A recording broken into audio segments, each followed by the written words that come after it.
अस्सलाम वालेकुम, मैं हूं प्रोफेसर डॉक्टर साहर फातना। मैं कंसल्टेंट गायनेकोलॉजिस्ट हूं, लेप्रोस्कोपिक सर्जन हूं और बेऔलादगी के इलाज की माहिर हूं।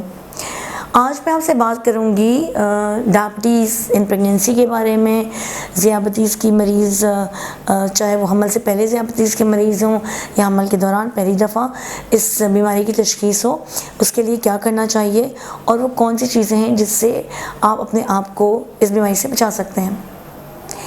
एशियन पॉपुलेशन में, जिसमें हम सब भी शामिल हैं, शुगर की बीमारी होने के चांसेस बहुत ज़्यादा हैं और डायबिटीज़ होने से बचाया जा सकता है कुछ काम करके, जैसे कि लाइफस्टाइल में चेंजेस लाके। अब ये लाइफस्टाइल चेंजेस क्या हैं? देखें, एक तो बहुत दफ़ा लोग समझते हैं कि अगर किसी का वज़न कम है तो उसको शुगर नहीं होगी, किसी का वज़न ज़्यादा है तो उसको शुगर हो जाएगी। ये एक तरह से मिथ है, गलतफहमी है, क्योंकि शुगर दो तरह की होती है। एक होती है टाइप 1 डायबिटीज़, ये आमतौर पे उन लोगों को होती है जिनका वज़न ऑलरेडी कम ही होता है। इनको या तो पैदाइशी बीमारी होती है या उनको अर्ली एज में ही बीमारी डायग्नोस हो जाती है। ये इंसुलिन डिपेंडेंट होती है और इनमें इंसुलिन लेने की ज़रूरत पड़ती है। दूसरी तरह की डायबिटीज़ है टाइप 2। टाइप 2 डायबिटीज़ आमतौर पे उन लोगों में होती है जिनकी एज 30 या 35 साल में हो या उससे ज़्यादा हो, या फिर ये मोटे लोगों में होती है, या उन लोगों को होती है जिनको डिफरेंट मेटाबॉलिक सिंड्रोम्स हों, या उन लोगों में होती है जिनमें हार्मोनल प्रॉब्लम चल रही हों या और दूसरी बीमारियाँ हों। और ऐसे किसी इंसान में भी हो सकती है जिसको कोई भी ऐसी अलामत ना हो। टाइप 2 डायबिटीज़ आमतौर पे 30 to 35 की एज के बाद डायग्नोस होती है और इसमें यूजुअली इंसुलिन की ज़रूरत नहीं होती।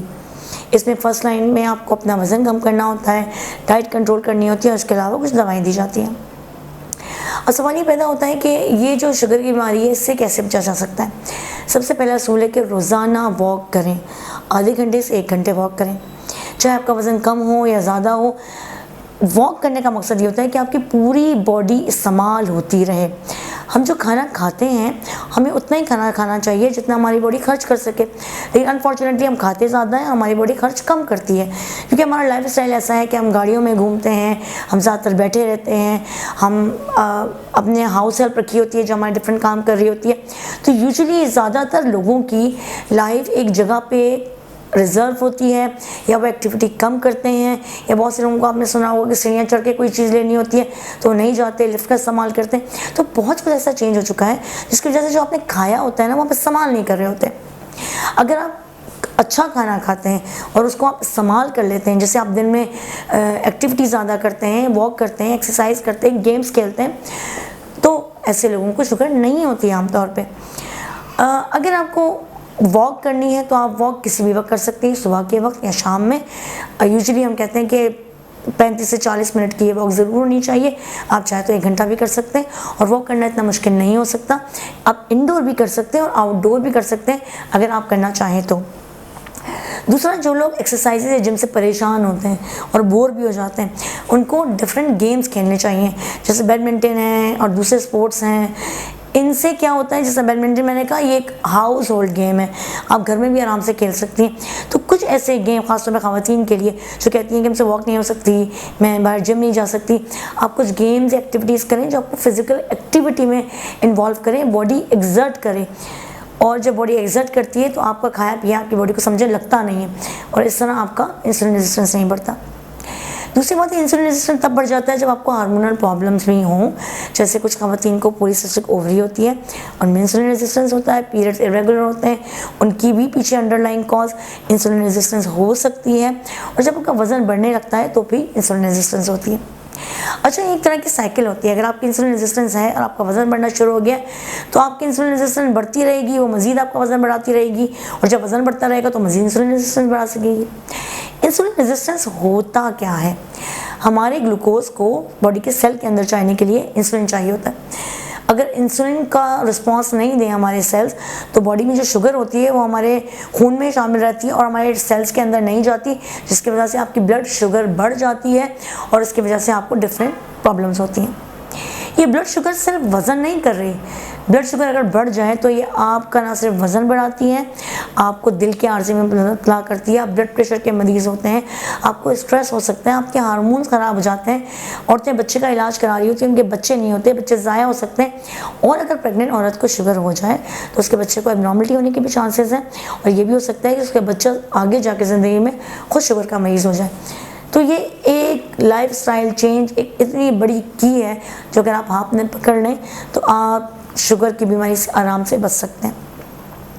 अब फ्रेंड्स, आपको शुगर हो जाए तो करना क्या है? एक गलतफहमी ये होती है कि जब हम शुगर के मरीज़ को कोई दवा देते हैं तो कहते हैं नहीं मैं दवा नहीं लूँगा, अगर मैंने एक दफ़ा ली तो मुझे सारी ज़िंदगी लेना पड़ेगी।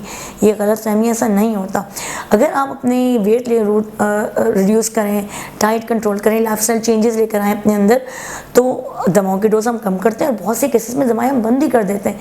तो ये ज़रूरी नहीं कि अगर एक दफ़ा आपने दवा ली तो आपका शुगर कंट्रोल करने के लिए सारी ज़िंदगी दवा लेनी पड़ेगी, लेकिन जब ज़रूरत है तो ज़रूर लें, क्योंकि शुगर आपके बॉडी के मुख्तलिफ ऑर्गन्स को भी डैमेज करता है। आप नहीं चाहते कि आपको डिफरेंट बीमारियां हो जाएं। अब मैं बात करूंगी उन औरतों की जिनको शुगर हो जाती है प्रेगनेंसी के दौरान। इसको हम कहते हैं GDM। ये हमल से रिलेटेड शुगर होती है और यूजुअली हमल के दौरान उनकी ब्लड शुगर बढ़ती है और प्रेगनेंसी के बाद ही कम हो जाती है। अच्छा, इन औरतों में सबसे पहला सवाल ये होता है कि नॉर्मल डिलीवरी होगी या सिजेरियन। ये आपके हाथ में, जी हाँ, आपने सही सुना, ये आपके हाथ में कि नॉर्मल डिलीवरी हो या सिजेरियन सेक्शन। अगर आपको शुगर है तो प्रेग्नेंट होने से पहले ही शुगर कंट्रोल करें, वेट रिड्यूस करें। अगर HbA1c की रिपोर्ट आपकी सही आती है तो प्रेग्नेंट हो, वरना कुछ अर्से के लिए प्रेगनेंसी का प्रोग्राम मौखर करें जब तक कि आपका ब्लड शुगर कंट्रोल नहीं हो जाता। फिर जब प्रेग्नेंट हो जाती हैं तो शुरू से ही किसी स्पेशलिस्ट डॉक्टर को दिखाएं जो आपके ब्लड शुगर के लिहाज से आपको डाइट कंट्रोल, एक्सरसाइजेस और कुछ दवाएं देती रहे जिससे आपका ब्लड शुगर कंट्रोल रहे। वरना आपके बच्चे को जिस्मानी नुक्स भी हो सकते हैं, बच्चा ज़ाया भी हो सकता है, पेट में मर भी सकता है और बच्चे को शुगर की बीमारी भी हो सकती है जब वो पैदा हो। शुगर के मरीज़ों के लिए एक जो सबसे इम्पॉर्टेंट फैक्टर हम बार बार कहते हैं, वज़न कम करो, तो मरीज़ बड़े रोते हैं क्योंकि वज़न कम करना इतना आसान नहीं है। इनमें इंसुलिन रेजिस्टेंस आ जाती है, बेचारे जिम करते रहते हैं और कहते हैं जिनसे हमारे घुटनों में दर्द हो रहा है और शुगर भी कंट्रोल नहीं हो रही और मज़ीद स्ट्रेस हो रहा है और इंसुलिन रेजिस्टेंस बढ़ रहा है। तो इसके लिए और कुछ चीज़ें भी हैं, जैसे कुछ दवाएं भी आ गई हैं जो डेली लेनी पड़ती हैं, कुछ इंजेक्शन हैं जो हफ्ते में एक दफ़ा लगाते हैं, या सबसे अच्छी चीज़ जो है जिसके साइड इफ़ेक्ट्स भी कम है वो है लेज़र ट्रीटमेंट। उससे बॉडी की डिफरेंट जगहों पे जहाँ चर्बी ज़्यादा होती है उनको हम कम भी कर देते हैं और साथ में लिफ्टिंग भी कर देते हैं। यानी उस जगह को, या आपका फेस है, चिन है, पैर या हाथ है या पेट है, जहाँ जहाँ चर्बी है उनकी रिडक्शन भी हो जाती है और उसके बाद स्किन को वहाँ से हम स्ट्रेच भी कर देते हैं लिफ्टिंग के ज़रिए, और ये लेज़र के ज़रिए होते हैं, इसमें कट नहीं होता। और बहुत से केसेस में बहुत से बॉडी पार्ट्स के लिए, जिस तरह फेस है उसके लिए आपको कोई बेहोशी भी नहीं चाहिए होती है, इन चीज़ों को क्लिनिक में भी कर सकते हैं। तो एक लेज़र का ऑप्शन भी अवेलेबल है। तो ऑप्शन बहुत सारे हैं अगर आप वज़न कम करना चाहें तो, मगर अपने वज़न को कंट्रोल रखें प्लीज़, अपने डॉक्टर के मशवरे पे अमल करते रहें। अगर आपका ब्लड शुगर ख़राब है या आपको डाउट है कि ख़राब है तो आज ही जाके HbA1c का टेस्ट करवाएं।